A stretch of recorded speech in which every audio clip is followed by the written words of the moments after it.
Penyimpangan faham tentang orisinalitas Al-Quran. Menurut seorang ulama Syiah Al-Mufid dalam kitab Awail Al-Makalat, menyatakan bahwa Al-Quran yang ada saat ini tidak orisinil. Al-Quran sekarang sudah mengalami distorsi, penambahan dan pengurangan. Tokoh Syiah lain mengatakan dalam kitab Mir'atul Ukul Syarh Al-Kafi, menyatakan bahwa Al-Quran telah mengalami pengurangan dan perubahan. Al-Qumi, tokoh mufasir Syiah, menegaskan dalam mukadimah tafsirnya bahwa ayat-ayat Al-Quran ada yang dirubah sehingga tidak sesuai dengan ayat aslinya seperti ketika diturunkan oleh Allah. Abu Mansur Ahmad bin Ali Al-Tabarsi, seorang tokoh Syiah abad ke-6 Hijriah menegaskan dalam kitab Al-Tijaj, bahwa Al-Quran yang ada sekarang adalah palsu, tidak asli dan telah terjadi pengurangan. Nimatullah Al-Jazairi menyatakan dalam kitabnya Al-Anwar Al-Umaniyah, semua imam Syiah menyatakan adanya tahrif, perubahan, Al-Quran kecuali pendapat Murtadha, Al-Syaduk dan Al-Tabarsi yang berpendapat bahwa tidak ada tahrif. Dalam keterangan selanjutnya, dia menjelaskan bahwa ulama yang menyatakan tidak ada tahrif pada Al-Quran itu sedang bertakiyah. Para ulama Syiah yang muktabar, seperti Al-Mufid, Al-Jazairi dan Al-Majlisi, menjelaskan alasan Syiah memakai Al-Quran yang ada saat ini. Sungguh kaum Syiah disuruh membaca Al-Quran yang ada di antara dua sampul dan tidak menyatakan adanya tambahan atau pengurangan sampai datangnya Al-Qaim, Mahdi. Pada saat itu barulah Al-Qaim membacakan kepada manusia wahyu Allah yang dikumpulkan oleh Ali bin Abi Thalib. Mereka melarang kita untuk membaca riwayat-riwayat yang bertambah dari yang sudah ada di mushaf sekarang ini karena sumbernya tidak mutawatir alias ahad dan seorang bisa salah dalam menukilnya.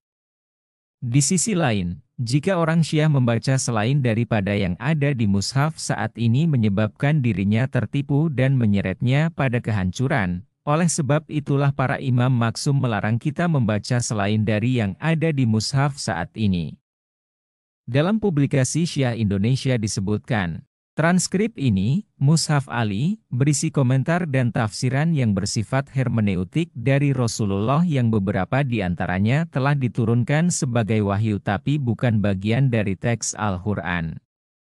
Sejumlah kecil teks-teks seperti itu bisa ditemukan dalam beberapa hadis dalam Ushul Al-Kafi.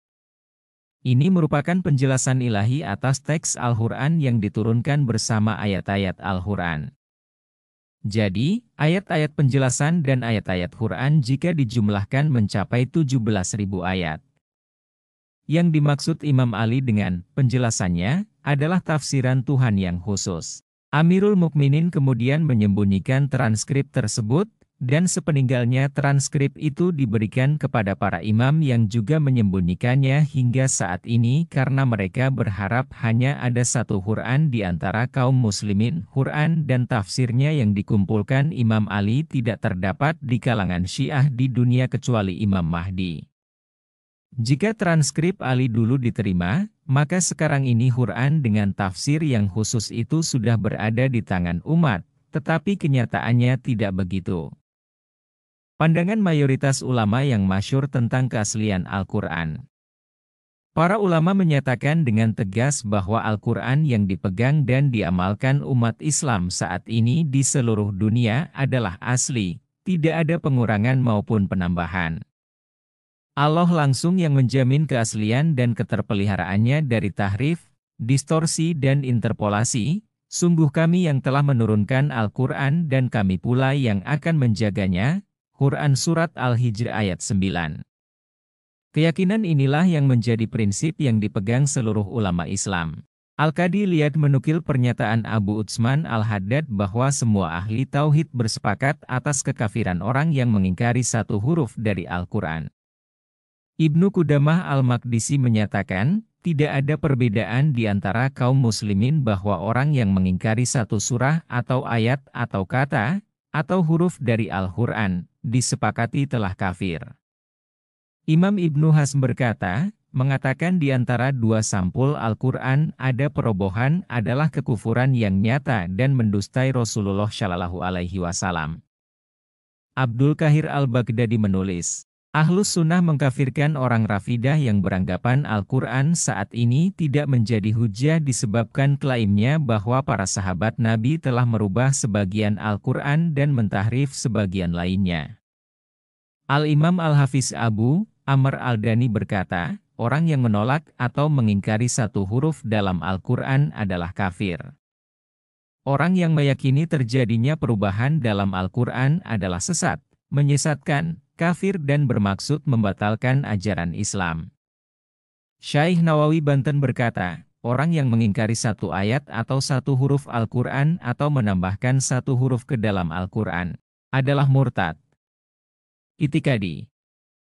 Imam Al-Bukhari telah meriwayatkan sebuah hadits tentang penolakan Sayyidina Ali atas tuduhan orang-orang yang menyangka bahwa beliau telah menerima wahyu selain Al-Quran. Dari Abu Juhaifah, bahwa ia bertanya kepada Ali, apakah Anda menyimpan wahyu selain Al-Quran? Ali menjawab, tidak, demi Allah yang membelah biji dan menciptakan jiwa, aku tidak mengetahui hal itu, kecuali pemahaman Al-Quran yang diberikan Allah kepada seseorang, dan isi lembaran ini. Ia bertanya, apa isi lembaran itu? Ali menjawab, diat akilah, pelepasan tawanan. Dan seorang muslim tidak dibunuh sebab orang kafir. Jika merujuk ke Fathul Bari, dijelaskan bahwa Ali telah menegaskan bahwa Ahlul Bait tidak punya kitab suci selain Al-Quran. Ibnu Abi Dawud Al-Sijistani, 230316 Hijriah, meriwayatkan 5 atsar dari Ali bin Abi Thalib yang memuji Abu Bakar As-Siddiq sebagai orang yang pertama melakukan pengumpulan Quran ke dalam suhuf. Ia juga meriwayatkan 2 atsar dari Ali bin Abi Thalib yang memuji kebijakan Khalifah Utsman bin Affan yang membakar mushaf-mushaf selain kodifikasi mushaf Utsmani. Jika Utsman tidak melakukannya, maka saya yang akan melakukan itu, tegas Ali. Ini membuktikan ijma, para sahabat Nabi, termasuk Ali dan Ahlul Baitnya, dan seluruh umat Islam atas kodifikasi mushaf Al-Imam Utsmani. Selain itu, ragam qiraat Al-Quran yang mutawatir dari Rasulullah ada 7 yang populer disebut qiraat Sab'ah. Syarat mutlak suatu qiraat dinilai mutawatir salah satunya adalah kesesuaian qiraat itu dengan sistem penulisan, rasm, mushaf Utsmani yang menjadi ijma, para sahabat. Ada 4 jalur sanad qiraat Sab'ah yang mutawatir itu, yang dicatat oleh Ibnu Al-Jazari, 751833 Hijriah. Bersumber dari riwayat Ali bin Abi Thalib dan Ahlul Bait, yaitu 1. Qiraat Abu Amr bin Al-Ala, 68154 Hijriah, dari Nasr bin Ashim dari Yahya bin Yamur. Keduanya menerima qiraat dari Abu Aswad Ad-Duali, dari bin Abi Thalib. 2. Qiraat Ashim bin Abi An-Nujud, wafat 127 Hijriah, dari Abu Abdirrahman As-Sulami, yang menerimanya langsung dari Ali bin Abi Thalib. 3. Qiraat Hamzah Az-Zayyat, 80156 Hijriah, dari Ja'far As-Syadiq dari Muhammad Al-Bakir dari Ali Zainal Abidin dari Al-Husain dari Ali bin Abi Thalib. 4. Qiraat Al-Kisai, wafat 189 Hijriah, dari Hamzah Az-Zayyat dari Ja'far As-Syadiq dari Muhammad Al-Bakir dari Ali Zainal Abidin dari Al-Husain dari Ali bin Abi Thalib. Dengan jalur-jalur sanad itu kita dapat pastikan bahwa Ahlul Bait tidak keluar dari ijma, kaum muslimin yang menyepakati otoritas mushaf Utsmani. Seluruh fakta di atas telah membantah keyakinan Syiah bahwa Al-Quran yang dijadikan pedoman umat Islam di seluruh penjuru dunia adalah palsu atau tidak sempurna, meski secara de facto tetap mereka gunakan. Hal ini sangat bertentangan dengan pendapat kaum muslimin dan para ulama syalih. Padahal Rasul menyatakan bahwa umatku tidak akan bersepakat dalam kesesatan. Sehingga kaum Syiah telah menyalahi ketentuan ini dan telah mengingkari hadits syahih serta bertentangan dengan keyakinan umat Islam. Dengan demikian, Syiah telah menyimpang karena mengingkari autentisitas, keaslian, dan kebenaran Al-Quran, Sebagaimana poin nomor 4 dari 10 kriteria pedoman identifikasi aliran sesat yang difatwakan Majelis Ulama Indonesia dalam Rakernas tahun 2007.